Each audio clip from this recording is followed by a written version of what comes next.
Okay. Good morning. We will be having an operative discussion today. Dr. Operative from Apollo Hospital is third year junior resident will present the operative scenario, and Dr. Anadi Acharya, who is a very renowned hepatobiliary surgeon and ex-professor of surgery at Arjigad Medical College, will take us through the scenario. Okay. So, Dr. Acharya, we can please start. Huh? Let him narrate. Then we will discuss the operative also and some part of anatomy and the pre-op and post-op. Yeah. Good morning, Dr. Paritas. Good morning, sir. So you are going to discuss about choledocholithotomy and choledochoduodenostomy specifically. Yes, sir. What are the indications of choledocholithotomy? Sir, indications of choledocholithotomy is a stone in the common bile duct. Large stone, more than 1.5 centimeter stone. Sir, if there is a failure of ERCP previously attempted, so if we find common bile duct stone intraoperatively. Dr. Paritosh, your audio is not clear. Can you please come a little closer? Is it now clear, sir? Thank you. Thank you. Is it okay now? Yes, sir. Yes, sir. Yeah. Okay. Yeah. So during operation, open operation, you find an unexpected CBD stone and you open. Any other indication? Dr. Paritosh? Yes, sir. Any other indication?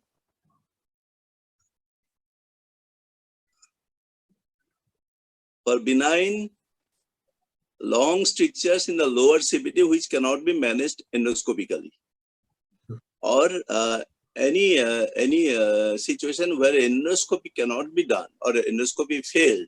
So that is one of the indications. And in multiple stones in the CBD as well as intrahepatic biliary tree, as occurs in recurrent pyogenic cholangitis. So these are the common indications of choledocholisthiosis.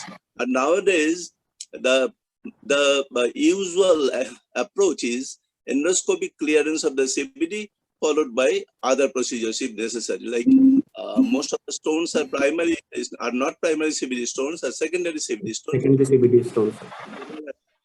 Migrated into the CBD, so you have to remove the gallbladder, cholecystectomy.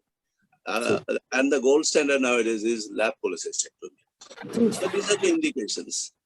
So how do you prepare the patient before operation, pre-operative preparation? So the other patient having jaundice. Most of the patient has jaundice. So what are the specific preparation for this patient? The patient may have jaundice, may have cholangitis. So what are the things you want to know and want to correct before operation?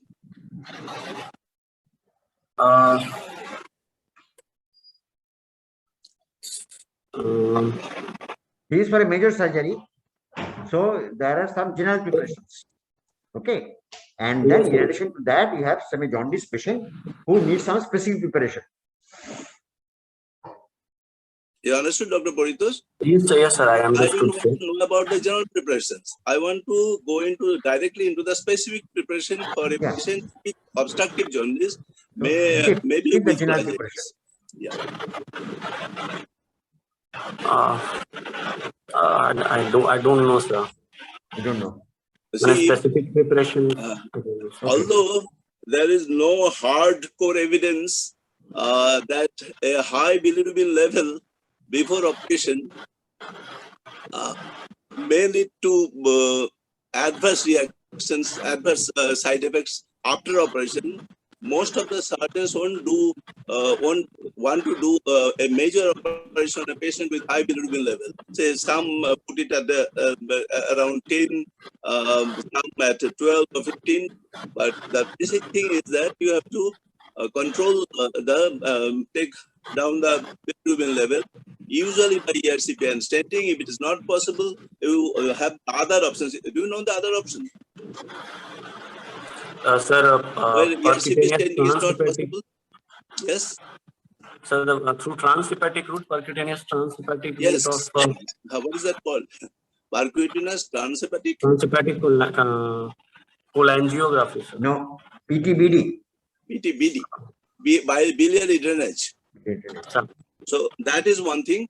And if the patient is having cholangitis, cholangitis is basically an abscess, and all abscess need to be drained if not controlled by conservative therapy. So that is one of the procedures of drainage of the biliary tree, which is now full of pus if the patient is having cholangitis. So that is one thing. You have to control the cholangitis also by drainage, by IV proper antibiotics, and what are other factors that you will look into when the patient is having obstructive jaundice?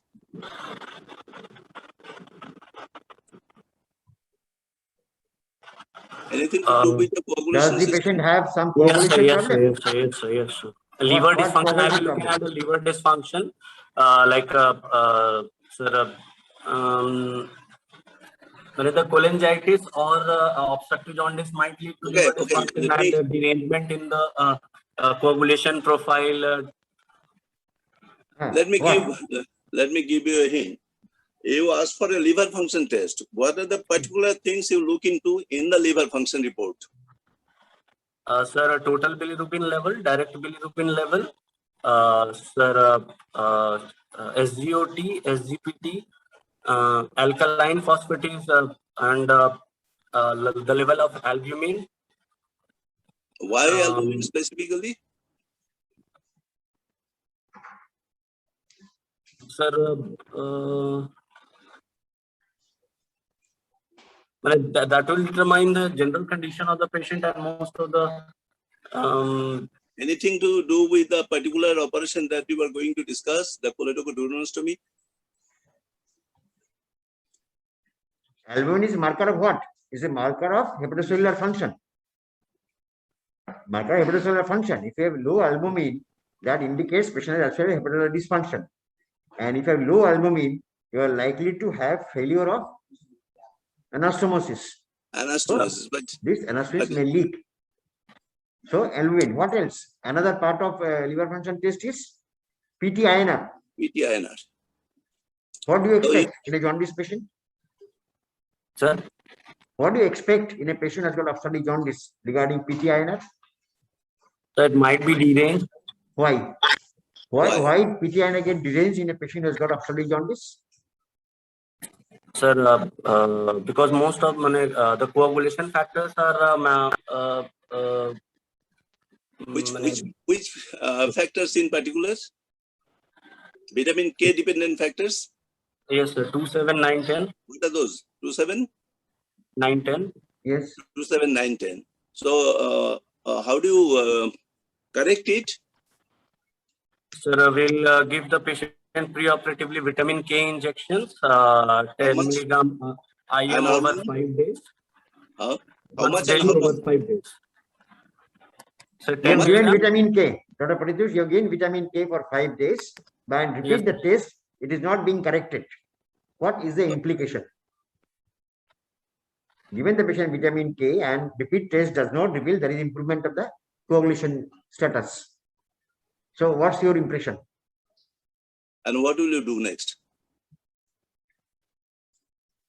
Sir, if even then the PT-INR does not increase, does not gets corrected, then we'll give sir coagulation factors individually. Why this is happening? Why? You have given vitamin K. You have given vitamin K from outside. So the liver should start synthesizing the factors. So if there is actually hepatocellular dysfunction, liver function is deranged, then this vitamin K will not be effective to increase the coagulation factors. time. So in that case, you should correct it by what? You said coagulation factors. What do you give in our usual practice? So fresh frozen, I will give fresh frozen plasma. So fresh frozen contains some amount of this. It's not very high source of coagulation factor, but at least instead of giving the factor concentrate, you can correct it by giving fresh frozen plasma. What about hepatorenal syndrome in the posterior period? Any idea? Any idea about hepatorenal syndrome in a post-op patient of oxalotic jaundice? Sir. No idea? So, then let me answer this. Well, sir, we'll These are give the patient. These are the patient who in the post-op period, may go for hepatorenal failure. Okay. The reason being that these are the patient who has got chronic gram-negative septicemia. So this patient, unless you optimize, this patient in the post-op period may go into hepatorenal failure. So to prevent that, two factors are there. One is dehydration and second is gram-negative sepsis. So to prevent this hepatorenal syndrome in the post-op period, you should ensure that the patient is adequately hydrated. And number two, you ensure that you have treated the infection correctly. How do you know patient is adequately hydrated? What are the clinical assessments? Sir, we'll see the urine output Yes. in 24 hours. Another method is, sir, that is for if there is any severe dehydration, the skin pinch test that we'll do. What else? We'll look for, we'll look at the tongue, if the tongue is moist. Yes. So there are some clinical parameters. Yeah. There are some clinical parameters to look for dehydration. How do you know patient is the infection is controlled? Sir, What are the markers? Sir, the total leukocyte count Before that, the patient won't be having fever, sir. Yes. Yes. So the patient having fever would be get relief of the fever. So there should be no fever, and then patient should not be looking toxic. Sir. And then you do a total count. You do CRP. Sir. These are the markers of infection. So these are the specific preparation. And if the patient is anemic, you have to give the patient blood transfusion. So these are the few specific preparation of patient who are for surgery for oxalotic jaundice. Sure. Okay, these are the things you should say clearly, because unless you know the pre-op preparation, you cannot proceed with the operative steps. Okay. So, Paritos, you have controlled sepsis, you have controlled nutrition, you have controlled dehydration and coagulation factors. Sure. So, how will you proceed to do the choledocholithotomy? The patient is on table. Now start. Describe the steps. Describe the steps. How do you describe the patient steps is on table? You have to follow some steps while it's any operative steps. Yes. So how do you start? The patient is on table. Of Intubation and anesthesia, general anesthesia done. Now proceed. Sir, I'll do antiseptic cleaning and draping of the patient. With what? With sir, povidone iodine solution. What percentage? Sir, percentage is 7.5%. 7.5? Why is that? 7.5? Is the market has 5% and 10%. And I believe in Apollo, then 10%. 10% is preferable, 10%. but many surgeons use 5% also. Paritos, can you tell me what is the advantage of this povidone iodine over standard iodine? In our student days, used to use tincture iodine for PI. That is a good antiseptic. What is the difference between a tincture iodine preparation and povidone iodine preparation? What is there in povidone iodine? Povidone iodine contains iodine as a complex as polyvinyl pyrrolidine. The peculiarity is if you apply this layer in the abdominal wall, this causes slow release of iodine. So it has got a prolonged antiseptic effect. If you are using a tincture iodine, that is alcoholic solution. You apply iodine, this iodine quickly vaporizes. So that is the difference. That is the advantage. You see the advantage of this povidone iodine is a factor for using such a huge amount of povidone iodine. This causes slow release of iodine, which has got a sustained antiseptic effect. Okay, fine. So done. Next start. Sir, after antiseptic cleaning and dripping of the patient, I'll put the incision over the right subcostal margin, the cochlear incision. Would you want to put in a catheter before that? Indwelling catheter? to assess the one of the problems in obstructive jaundice case after major operation is, as Professor Shah has said, the hepatorenal syndrome. Would you like to measure Yes, the yes. To measure the urine output and the dehydration status of the So you patient. put in a indwelling catheter, then incision. Yes, incision. Proceed. So, What is- so the right subcostal incision, the coccus incision. I'll proceed along the incision to enter the abdominal cavity. Describe the structures so- you cut through. Describe the structures you Structures, cut yes. through as you go into the peroneal cavity. Describe the anatomical structures. I'll inside the skin, then fascia of Camper, then No subcutaneous tissue. Okay. Fascia partial oblique muscle.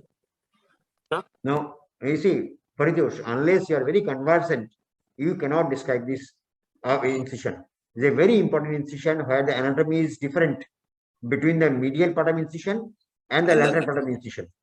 Yes. So structures are different on the medial and the lateral part. So as you go inside, you might be assisting number of cases you have done this. Laterally, I'll get external oblique. Medially, there is rectus muscle, rectus abdominis muscle. No. After subcutaneous tissue, rectus muscle does not seen. Hmm. After you cut the skin subcutaneous tissue, tell me, go gradually.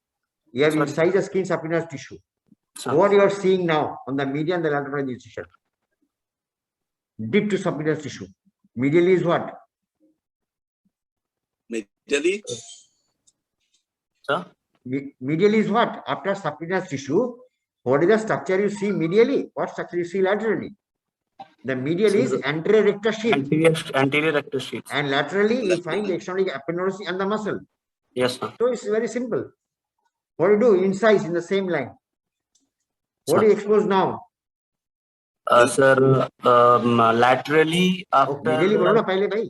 Sorry, sir. Sir, medially after cutting the extra, anterior rectus sheath, we get a rectus abdominis muscle. Good. Laterally, what do you get? Sir, internal oblique muscle. And the aponeurosis. Yes. Then what do you do? Sir, How do then you cut the rectus? How do you divide the rectus? Sir, using diathermy. Yes. Divide is across its fibers. Across its fibers are vertical, you divide transversely. Yes. So divide the rectus on a muscle and take this incision laterally to divide the internal oblique. Sir. What is exposed now? Medially and laterally? Sir, medially, posterior rectus sheath is exposed. Good. And laterally? Laterally, sir, transversus abdominis muscle and aponeurosis is exposed. And deep to, no, there is no aponeurosis here. Keep in mind. While you operate, you will see. In this place, there is no aponeurosis of transversus abdominis. Whole transversus abdominis is muscular here. Muscular. And deep to that, what is there? Posterior rectus sheath is a blended layer. Yes, on the lateral side, deep to transversus, what is the structure you find? That is surgical peritoneum. Yes, that is surgical peritoneum. Do you know what constitutes surgical peritoneum? What do you mean by surgical peritoneum? Sir, parietal peritoneum. Good. What else? Um, Parietal peritoneum, extraperitoneal fatty tissue, and fascia transversalis. These are the three layers which are blended together to form the surgical peritoneum. In medially, the posterior rectus sheath is a blended layer. It's a blended composite layer formed by the internal oblique. Which you cannot see internal oblique. You have to specify. This is the posterior lamella of the internal oblique. Internal oblique splits into anterior and posterior lamella. Posterior lamella of internal oblique. Transversus abdominis muscular fibers. Fascia transversalis, extraperitoneal fatty tissue, and the parietal peritoneum. Okay, so this anatomy is important. So here is the peritoneal cavity. Now, Dr. Acharya. What precaution would you take before opening the peritoneum?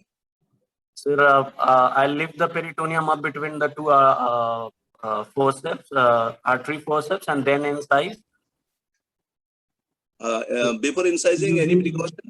Using scalpel, not using diathermy. No. Before Sorry, putting sorry, the sir, incision, sorry. you feel for anything inadvertently taken up. You can taken up a portion of the gut or a omentum or anything. So you palpate and be sure that there is nothing inadvertently taken up. Then you incise. Okay, then you have incised the peritoneum. Then, sir, we'll extend the peritoneal incision along the line of the incision. Okay. yes, sir. You have entered the abdomen now. Sir, after entering the abdominal cavity, we will palpate the gallbladder for stones and common bile duct. Before that, you might come across some additions. You take down those Yes. additions. Yes, yes. Look at the duodenum for any other pathology, and then pack up to push out the medial colon, small gut, etc. Then, sir, we'll use the 3 mops to retract. okay, you have put in the mop. You have what to do with the gallbladder? Sir, I'm not gallbladder, going I'll into details of it because that is not the topic. We'll go right into the. So what will you do? Would you remove it right now, do a or would you, cholecystectomy, yes, sir. I'll do a cholecystectomy. many surgeons think that at this stage you just tie off the cystic artery, you tie up the cystic duct, transect the cystic artery, but don't remove the gallbladder. It can be used as a traction, but Yes. many other surgeons remove it at this That's stage. it. Standard decision is this. Yes, If that you is are the standard decision is this. You pass a ligature around the cystic duct and keep it long for traction. This helps in identification of the bile duct also. Bile duct Yes, also. Yes. You trace the cystic duct and you come to reach the bile duct. Then, sir, then, sir, we will will separate the peritoneum from anterior layer of the bile duct up to the supraduodenal part of the bile duct. then, Sir, anything before that? We always confirm that it is really the bile duct by putting in a needle and aspirating. Aspirating, yes, sir, yes. And saying that aspirated bile for culture sensitivity for proper choice of antibiotics later on. Okay, then you have sir, after identified the bile duct. You have dissected the peritoneum free from the anterior surface of the bile duct. Then. Sir, we'll make a longitudinal incision in the supraduodenal. Anything else before that? Anything called stay sutures? Oh, sorry, sir. Sir, we'll put two stay sutures in the supraduodenal part of the bile duct. What sutures? Sir, non-traumatic what chromic material? activate sutures. Size. Take fine stay sutures like 3/0 or 4/0 chromic catgut. Then pull the anterior wall up and then incise the anterior wall. Then sir, we will incise the common bile duct. Paritosh, before you proceed, you have to keep in mind the important anatomy of the bile duct. You know, if I ask a simple question, how do you identify the bile duct? What are the points to identify bile duct during surgery? This is Number one is by anatomical location. What is the anatomical location of bile duct in that area? What are the things you look for? Yes, this is anatomical location. Relation to some structures there. Sir, you know what is the epiploic foramen? Epiploic foramen? Yes, sir. Yeah. If you put your finger in epiploic foramen, where is the bile duct? Sir, bile duct is in the anterior part. The hepatic artery will be on the medial side and hepatic artery medial. Yes. If you say more specifically, it is to the left. The hepatic artery is to the left, and bile duct is to the right in the free margin of lesser omentum. Make it a point. You can identify the bile duct by its anatomical location.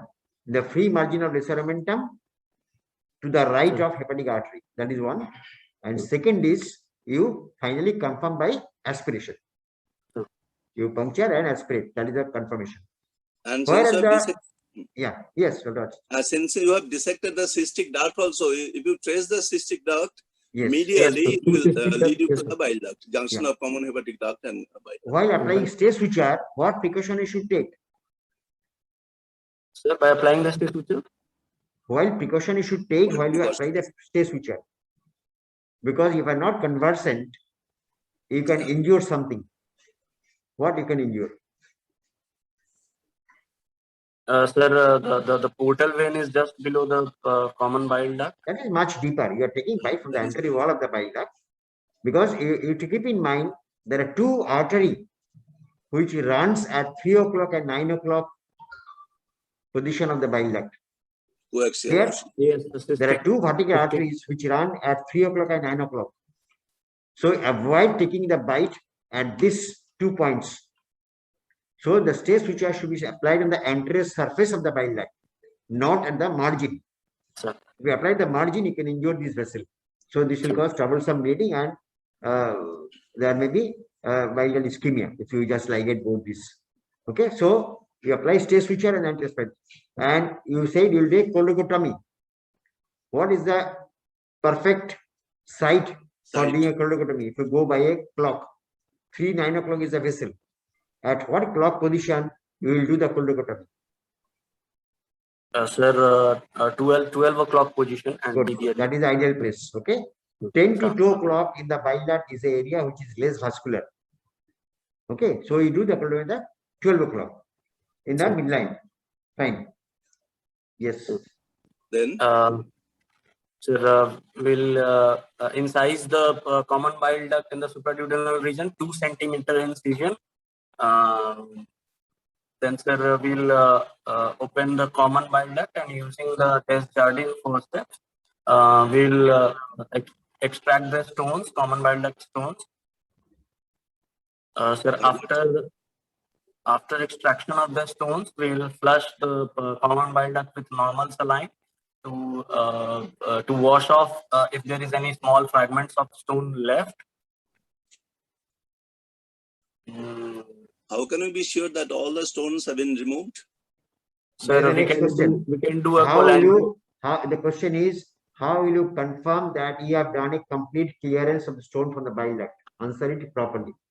How are you confirm that you have done a complete clearance of the stone from the bile duct? Sir, we'll do a cholangiography. If he is a very experienced surgeon, he can palpate. That palpation is not a good way of confirming, but at least while you are properly palpating, now you palpate that if I don't find anything hard in the line of bile duct. So one is palpation. That is not the confirmatory way, but at least you can palpate. Next is do a cholangiogram. You have already done a choledochotomy. How will you do the cholangiogram now? Sir, you got my point. Now bile duct is open. 2.5 centimeter bile duct is open. You will now do say the cholangiogram. How you do it? Yes. You have to make sure that the contrast that you are putting in doesn't leak out of the biliary tree through that choledochotomy. So this is known as completion cholangiogram. Understand? Once you have done the clearance, now the term will be called as completion cholangiogram. How is that done? To do that, you insert a T-tube. You close the choledochotomy. Otherwise, what you can do is you can cross the stage switchers. You understand? You only apply stage switcher, you put the T-tube, you cross the stage switcher. The idea is so that there is no extraordinary contrast to the choledochotomy site. Got my point? You may not repair the whole bile duct, but apply the stage switcher and cross it so that the choledochotomy is closed temporarily, and then inject the contrast. And how do you look for this? The theater has to have a facility for C-arm. Theater has to be a facility for C-arm. Okay, so cholangiogram is one way. Palpation, cholangiogram. What else? Apollo might have this gadget. Direct Visualization. Sir, choledocoscope and removal of stone, we can do it in the direct Yeah. vision. So choledocoscope is a flexible instrument. You can go up and down. But Yes, some people while doing laparoscopy, they don't use a choledocoscope. Something else can be used. What you can use? Because choledocoscopes are highly fragile instruments. Yeah. They breaks more often. What else you can use for visualization? Remember the duct is Sir, dilated. endoscopic. What endoscopic? What endoscope? Endoscope will not go through. That is 13 millimeter. What do you use? These are ureteroscope. You see, you can use a rigid ureteroscope. Okay. Particularly people who are doing laparoscopy, they prefer to use the ureteroscope. So through the ureteroscope, you can do the same manipulation. You can see, you can pass a dormia, and you can remove the stone. So these are the ways you can take course to confirm that you have done a complete clearance. Okay. Sure. Fine. Now you have done the choledocholisthectomy. What are the options you have? The duct is open. What are the options you have? You cannot keep the duct open like that. How do you tackle the choledochotomy wound? What are the options? Sir, we can close the opening over a T-tube. One is closer over a T-tube. Second option is, sir, we can I am a progressive perform a surgeon. I am a choledochoduodenostomy. progressive surgeon. And you find a lot of people are now doing primary closure. Primary You see, closure, yes. the closure of a T-tube is a age-old convention. But more and more surgeons are saying that if you have a choledocoscopy, if you have a complete clearance idea on table, you can do a primary closure. That is the best. Why? Why primary closure is preferred now? Why primary closure is preferred now? What is the advantage of primary closure? Advantage of primary closure. Sir, when we will restore the anatomy of Yes. the common bile You duct. restore the anatomy. You are not putting a T-tube. You put the T-tube. Patient in the posterior period has to move with the T-tube. That is there for 8-12 days. You have to do a T-tube cholangiogram and then remove it. So the patient has got some morbidity associated T-tube, and placement T-tube has some complication also. In the posterior, the tube may dislodged. So you avoid that T-tube related complications. Clear? You avoid T-tube related complications. What is the disadvantage of primary closure?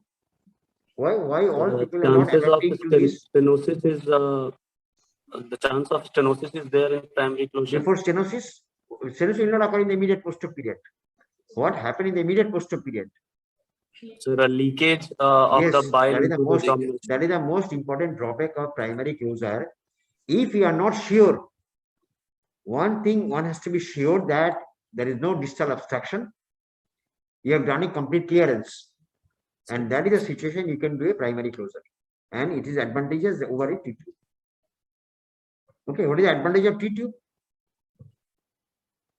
The advantage of T-tube is that we'll be we'll be draining the bile outside, not into the abdominal cavity. It doesn't mean advantage. We can monitor. It is We the can monitor. So that is not the main point. Not into the abdominal. Leakage won't be there in the abdominal cavity. So if it is a T-tube, it decompresses the bile duct. Yes. And if you have a retained stone in the bile duct, you can detect it by posterior cholangiogram. In some cases, you can flush the T-tube tract, or in the old age-old technique of Barin technique, you can use a tract for stone extraction. But our patient here is a case of Choledochoduodenostomy. So we pass on to that. The third option is primary closure, T-tube closure, and third is doing a drainage. Choledochoduodenostomy. Enterostomy. If the duodenum has a bad scar over there, you think that it might not heal properly. So you put you take up a Roux-en-Y loop and do the anastomosis. So choledochoduodenostomy is possible, but if it's not possible, then okay. So, how do you proceed to do a choledochoduodenostomy? Sir, after doing the choledochotomy, we'll first mobilize the first part of the duodenum.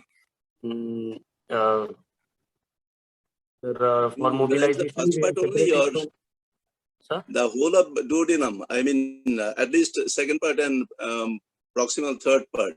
A proper cauterization helps a lot. Cauterization. Okay. Then, For tension-free repair. what is Then, cauterization? How do you cauterize? Can you tell me?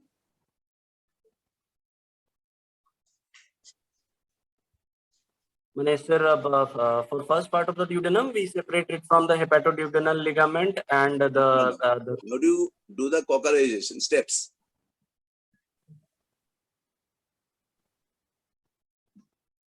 You put an incision over where?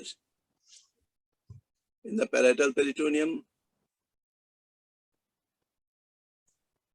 The peritoneal reflection from the duodenum into the posterior parietal wall, you put an incision parallel to the duodenum over there, and you mobilize the duodenum.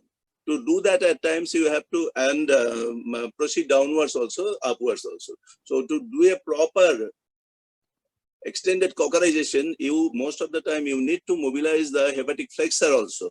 Anyway, you have done the cauterization and see that the duodenum, when pulled up to the site of anastomosis, there is no tension. You are sure that there won't be tension afterwards. So the duodenum is mobilized. Now what will you do? Sir, we'll put an incision over the duodenum as close to the distal common bile duct as possible, along the longitudinal line. Then, Along sir, axis of the duodenum, yes. yes, sir. So then, sir, we will The pass incision, no, what the about incision that duodenum is longitudinal, or what you better described as? The choledochotomy is longitudinal. Okay, the line of perpendicular to the choledochotomy, sir. We'll yes. put an incision perpendicular to the choledochotomy. So along the axis of duodenum, Along this the answer is axis. the better answer. The duodenum is running horizontally. So along the axis of duodenum, you make a 2 centimeter cut.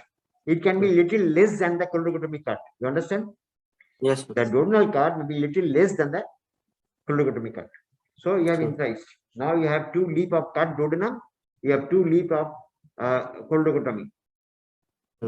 What are the next steps? How do you proceed? Sir, we'll pass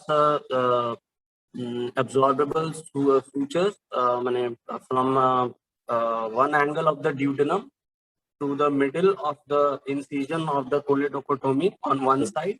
Yes. And sir, from the angle of duodenum on the other side to the middle of the choledochotomy on the other side. And then, sir, we'll first prepare the posterior. Sir? Standard practice is to put another suture from the lower end of the choledochotomy wound to the middle of the lateral leaf of the duodenotomy. You understood? Okay. Then we'll repair the posterior wall first. We pass all the sutures first, and we pass all the sutures first through the posterior wall, and after passing all the sutures at 3 millimeter distance, then we tie them. We don't individually tie them and proceed. We first pass all the sutures at 3 millimeter distance, and then we tie. See, many books have recommended that technique. It makes a little the work a little messy, but yes, you can do that. Okay, then. Then similarly, the posterior leaf is repaired. The posterior leaf is now made. The posterior leaf of the anastomosis is made, taking that superior margin of the duodenum and the half of the choledochotomy. Choledochotomy, yes. What next? Sir, we close the anterior layer in a similar fashion, No, you before mentioned that, before that, actually you put in a few sutures at the anterior wall of the duodenum. Anterior wall of the duodenum before tying the before putting in the posterior and posterior wall of the anastomosis. Otherwise, there is a tendency to take the bites from the anterior wall also. So if you have put in a few stay sutures like thing or sutures in the anterior duodenum wall, you can give a little traction to see the posterior anastomotic line properly. And whenever you talk of any hepatobiliary, I mean, bilioenteric anastomosis, you should always mention what suture materials you will use and what is the size of the suture material. You said absorbable, but there are many absorbable sutures. What is the preferred sutures nowadays? Sir, Vicryl, we'll use 40 Vicryl. Yes, you can use Vicryl, but even better than that. Better suture is polydioxanone, PDS. Polydioxanone, yes. 40 PDS is a better suture, but you can use a polylactin also, but PDS suture is a better suture for anastomosis. Fine. How do you go with the anterior layer? Sir? How do you repair the anterior layer?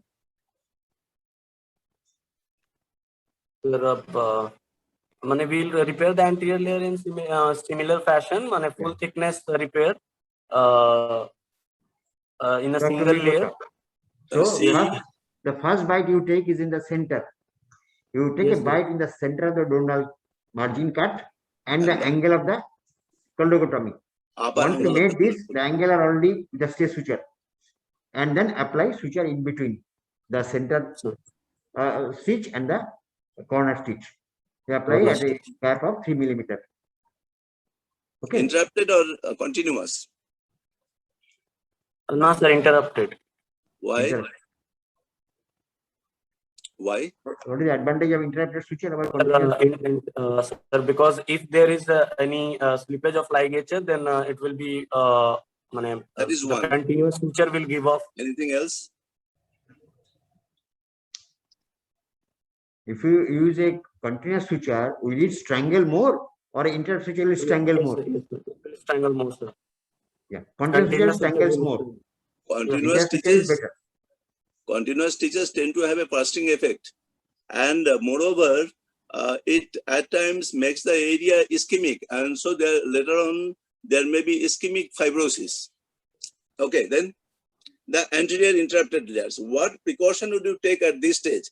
The patient is possibly had several attacks of cholangitis, and the wall is thick. What precaution would you take at this level while doing the anastomosis, particularly in the anterior wall? The wall is usually very thick, and this thickness is not the CBD's own thickness. There is periductal fibrosis and thickness due to that. But make sure that you take the duodenum is not a problem. The duct, bile ductal mucosa, you must always input the bile ductal mucosa. Otherwise, if you take the bite only through the fibrous tissue, periductal fibrous tissue, there will be stenosis later on, because when you oppose two surface covered with epithelium, the healing is by regeneration. But if any mesothelial element goes into that, the healing is by collagenoses and fibrosis tends to make the stomach shorter. So make sure that you are taking bite from the inner lining of the bile duct, not only through the periductal fibrous tissue. So that is very important. Okay. So basically, duct to mucosa. Duct to mucosa. It is a mucosa to yes, mucosa. basically duct to mucosa. Fine. Anything else after completion? So we'll put in a drain before closing the abdomen. Anything else? Anything you want to share about the anastomosis? We usually put in fingers in the anastomosis from the duodenal side and see whether the fingertip is admitted there. And if it is there, if it admits, then we know that the anastomosis is of adequate size. That is one, and many of the surgeons want to Somebody is making noise. Sorry, sir. Sorry for the disturbance. Okay. Many of the surgeons want to fix the duodenal wall just beyond the anastomotic line, medially with falciparum ligament or hepatoduodenal ligament, and the lateral with the hepatic capsule of the liver, so that there is no tension on the anastomotic line. But no, not every surgeon does that. Yeah, Okay, that is, basically you have to do a good cauterization. Ideally, one leaf of duodenum should go up on the bile duct. up, yes, like a So tongue. if you have done a good cauterization, this leaf of duodenum can go up as a like a diamond. That is a basic thing. So there should be no tension on the suture line. Yes. If you do a good cauterization. Okay. And then you put in a drain. Where would you put in the drain? Sir, to see after closure of the abdomen. What is the exact side where you put the tip of the drain? Where is the drain kept? What is the area called as? The hepatorenal pouch of Morrison. Good. That is a classic description of hepatorenal pouch of Morrison. What type Just of kept drain? behind the site of anastomosis. Yes. What type of drain? Sir, ADK, sir. Abdominal drain kit. See, drains are surgically normal drains are not suction drains. A closed drain without suction, with suction, things like that. No, So not a suction drain, sir. Closed drain Closed. with suction. Okay. Then closer. Sir, we'll close the abdomen in 2 layers using PDS, loop PDS. What are the 2 layers you start stitching? Sir? Describe the 2 layers. We have cut more layers. Exactly. What 2 layers you stitch? Tell us. Sir, The first layer is medially. Medially, it is the posterior rectus sheath that we close first. And beyond that, if you go laterally, what you are closing? Internal oblique. No.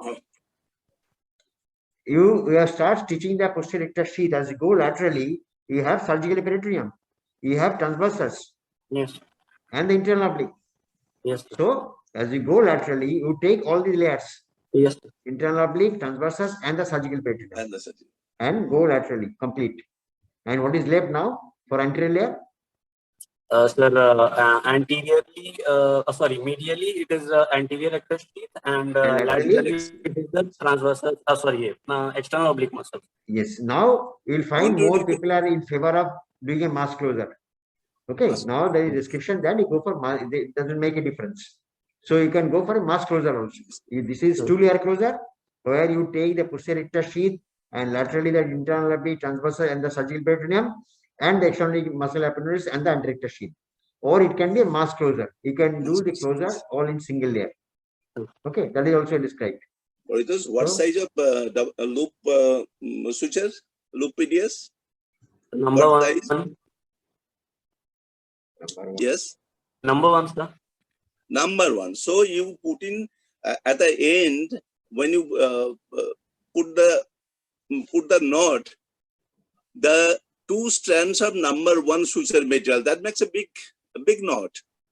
Yeah. Yes. Would you take any precaution so that in a thin patient it doesn't irritate the patient when he feels it subcutaneously? Yes, sir. Sir, I'll bury the knot. I'll give a subcutaneous layer also to bury the knot so that the patient. You'll bury the knot. Yes, you'll bury the knot in the muscle here. Okay. So that is how you do the choledochoduodenostomy. So what may be the complications of choledochoduodenostomy? Sir, complications may be specific to choledochoduodenostomy is a complication known as thumb syndrome. No, that doesn't come immediate post-op. You think of, when you ask about the post-op complication, you try to describe the complication in the immediate post-op complications and delayed complications. Delayed complications, yes. What are the immediate post-op complications following? You have done a surgery, patient in the ward the same evening, next day, before discharge, and after discharge patients. So what are the immediate post-op complications following a choledocholithotomy and choledochoduodenostomy? Sir, bleeding. Yes. So that is the most important complication. Hemorrhage. you might have missed some bleeding point. So hemorrhage is one. So there may be blood in the drain, patient may be in shock, patient tachycardia. So hemorrhage. Second is bile leak. bile leak. Anastomotic leak. Bile leak is from either from the anastomotic site, or you have done some other area. You might have injured accessory duct, or there might be some other in the bile duct. So it's a bile leak either from the anastomotic leak or some other. What may be the other sites of bile leak apart from the anastomotic site? Sir, if we have done a cholecystectomy, then the cystic duct leakage might be there from the cystic duct. Stump leakage, yes. What else? Then, sir, minor leak from the liver Yes. bed also. Dr. Vlaska. Dr. Vlaska. Dr. Vlaska. What else? There are often some anomalies in the biliary which you might have missed. Yes. There is a sectoral duct injury. Dr. Vlaska is the bed, but there may be some sectoral duct which is coming down. You have not given attention and you have injured that. Or it can be a lateral in the bile duct. Because you have done a choledochotomy and while dissecting, you might injure any other site in the bile duct. You might have a lateral injury. So these are the causes of bile leak. Okay. Bile leak. What else in the immediate post-op complication? These are the patient who has undergone a major surgery. And this is the patient who has undergone some biliary tract intervention. What can happen? We already discussed in the pre-op preparation. Yeah. Patient having obstetric jaundice may have these post-op complications immediately. Patient is having oliguria. Hepatorenal syndrome, sir. Yes. How much urine output will satisfy you in the post-operative period? Sir, 1 ml per kg per hour. The minimum of 1 ml is quite satisfactory. Yeah. Minimum is 0.5 ml per kg per hour. Yes. If it is less than that, that is a matter of concern. You can accept a output between 0.5 to 1 ml per kg per hour. Less than that will be, less than 0.5 will be a concern. That patient is having oliguria. Okay. Okay. Then you talk of SUM syndrome. What is that? So SUM syndrome is the area. Why this happens? Why SUM syndrome is a term now? Now this is described less and less. Yeah. Why the SUM syndrome happens in the post-op period? So and this is specific to the choledochoduodenostomy only. Yes, sir. So there is some part of the common bile duct still left distal to the anastomosis. Yes. In which there is accumulation of bile and debris, and it causes patient cholangitis. What else can be there apart from the bile and debris? That is also described. What else can get stuck down in the lower and the bile duct? Some food materials can go to the duodenum, and then through this choledochotomy and the anastomosis, it go to the lower and the bile duct. So what happens? When this debris is blocking the lower and the bile duct, what happens? Yes. It is a potential site of infection. Yes. Infection. So this patient may have ascending cholangitis. Ascending cholangitis. How do you treat it? If there is SUM syndrome, how do you treat it? Sir, medically, so we'll give the patient antibiotics. Yes. What is the definite treatment? You have to remove those food debris from the lower CBD. Medically, you give antibiotic, but what you can do to relieve this SUM syndrome? Is it endoscopic sphincterotomy? You do endoscopic and clearance of this debris. So that can take care of the SUM syndrome. But that is now said is more described than being seen. Yes, less than incidence is said to be less than 1%. Yeah. And if you do a proper big anastomosis, stoma at least 2 centimeter, preferably 2.5 centimeter, it doesn't usually occur. Food debris go in and go out also, ingress and egress. So there is no SUM syndrome. What is the specific indication of choledochoduodenostomy? We said primary bile duct closure, T-tube closure, and the drainage. What are the indications for doing a choledochoduodenostomy while doing choledocholithotomy? Give some important indications. This is what? This is a drainage.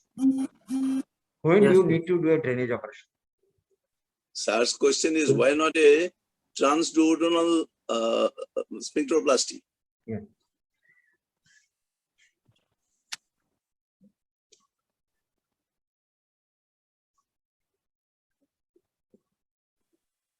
Give us some important. Suppose bile duct is 8 millimeter. Bile duct diameter is 8 millimeter. There are multiple stones in the bile duct. Will you venture to do a choledochoduodenostomy? No, sir. No. So this is minimum the situation should be indicated in 1.2 situations centimeter. where bile duct is grossly dilated. Yes, That means dilation more than 1.5 centimeter, or good, it is 2 centimeter or more. Centimeter, yes. So gross dilation, number one. Number two, if we have a documented distal stricture, Long stricture that cannot be managed. okay, there is a distal benign stricture, and there is a partial obstruction down below. So you cannot close over a T-tube or do a primary closure. If there is distal obstruction, you need to do some drainage procedure, and one of the drainage procedures is choledochoduodenostomy. And another relative indication is you are operating on a patient who has got recurrent bile duct stone. Yes, sir. That means the procedure is done earlier, CBD stone removed after 2 years of things, that stone has recurred, and there are multiple stones. So they are the patient who are in the risk of having recurrent stones again. So in that case, if you do a wide drainage, these small stones as it forms will go up to the anastomotic site. Okay, and there is another relative indication that you have a stone which is impacted in the lower end, which cannot be removed by all possible means. In that case, you have to bypass this lower segment, but that may create problem in the post-op period. But that is another indication that while the impacted stone you can be removed by any means, you can do a drainage operation. Okay. Professor Shah, I think we are nearing the 9:30 deadline. Yeah. So before we close up, just one question. Yes. Is there any role of laparoscopic choledochoduodenoscopy, CBD exploration and choledochoduodenoscopy? Yes, that you have described open. We can discuss one day that is there any I don't want to go into details. I'm asking him what is the role at present. Sir, it can be done. Yes, it is coming up in a big way. What is the status? Many studies show that the results are comparable to open choledochoduodenostomy, choledocholithotomy and choledochoduodenostomy. So maybe in near future this will come. Yes, there are a lot of publications. The advantage is, if you see the standard treatment of CBD stone now is what? ERCP followed by lab cooling. So it's a two-stage procedure. Patient need to go to the endoscopist, and there are some inherent complications of ERCP. Of ERCP, yes. So people who are doing lab CBD, they are saying that this is a one-stage procedure. You are doing lab chole and lab CBD in one sitting. The cost and the ERCP complications are avoided. Okay, so that is the point in favor, but you need a experienced laparoscopy surgeon who should be very conversant with suturing. You should have a facility for intraoperative endoscopy like a choledocoscopy or rigid ureteroscope. Okay, so some people are coming up, and people in good centers, they have very large series of lab CBD exploration. And same, if you have this indication for doing a drainage, you can do a laparoscopic choledochoduodenostomy. But in that case, there is some modifications. In lab choledochoduodenostomy, they do the posterior layer as continuous, and anterior layer is given as interrupted. Because you see, in laparoscopy, putting interrupted suture is a time-consuming situation. You keep on taking bites, cut, and then do it. So in most of the cases, they do a posterior as continuous and anterior as interrupted. But the answer is, the Dr. Acharya asked, it should be yes. Yes. More and more surgeons are doing lab CBD exploration, and is found to be comparable with open CBD expression, is found to be comparable and better outcome in relation to the ERCP and the laparotomy. But not all centers. Some centers are. My experienced laparoscopic surgeons. Yeah. Dr. Poshak. Hello, good morning, Yes. Mahonda. Yes, yes. Good morning, Soman. Thank you. Few things I would like to highlight. Yes. One is we can use bougie in the CBD and we can use the Riles tube flushing because we always do it with Riles tube. These two things. Point 3, and another point is all the students who are describing the operation, they must tell about the completion of hemostasis and the gauge count. Because these two are very important things. Drain, gauge count, drain he has said, drain, gauge count and the hemostasis. 3. 4 is this is upper abdominal surgery. So they must think of the lung complications like atelectasis and other things. Yeah. So these are the few things. Otherwise, you have covered everything. Another important thing is that if you want to do a on-table cholangiogram, you have to inform the sister and you have to arrange the OT table. Right? OT table is very important to take a on-table cholangiogram. Hello? Yes. Right. There are a few things I would like to tell. Another thing is that I've been watching this young generation talking about the post-operative complication little bit haphazardly. Yes. What we were taught is very simple. Complications may be immediate post-op complication, delayed complication. Immediate post-op complication may be anesthetic complication, may be surgical complication. So if they categorize this, then my answer may look nice. What you are taught. I don't know whether it is applicable now or not. Yes. Very much. And another thing I use personally in this type of operation is intercostal block with Sensorkin so that the patient pain relief is beautiful. Because these nerves can be palpated below the ribs and I use Sensorkin 20 ml with diluted a little bit and I use block the 6, 7, 8 nerves. And during operation, the student must explain how do they stop the bleeding of the superior epigastric artery because that is invariably cut at the upper end. And the 2 nerves, subcostal nerves, 7 and 8. That's it. Thank you. Thank you. Anything else? You can close. Regarding just a comment regarding the use of dilator or bougie.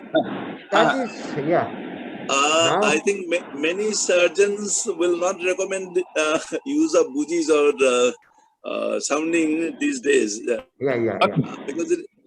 Because there is chance of when a stone is impacted at the lower CBD, the area is often ulcerated and weakened. And any inadvertent, a senior experienced surgeon may be using it quite successfully without any problem, but it might cause a false passage, some injury, some excessive stretching of the ampulla, which may later on lead to more fibrotic stenosis, things like that. So yes, if at all you use, you should use it with gentle caution. Yeah. Thank you. Okay, thank you. Thank you, Dr. Paritosh. You should read the more of anatomy and the pre-op and the post-op management. Okay. Thank you. Thank you, sir. Thank you.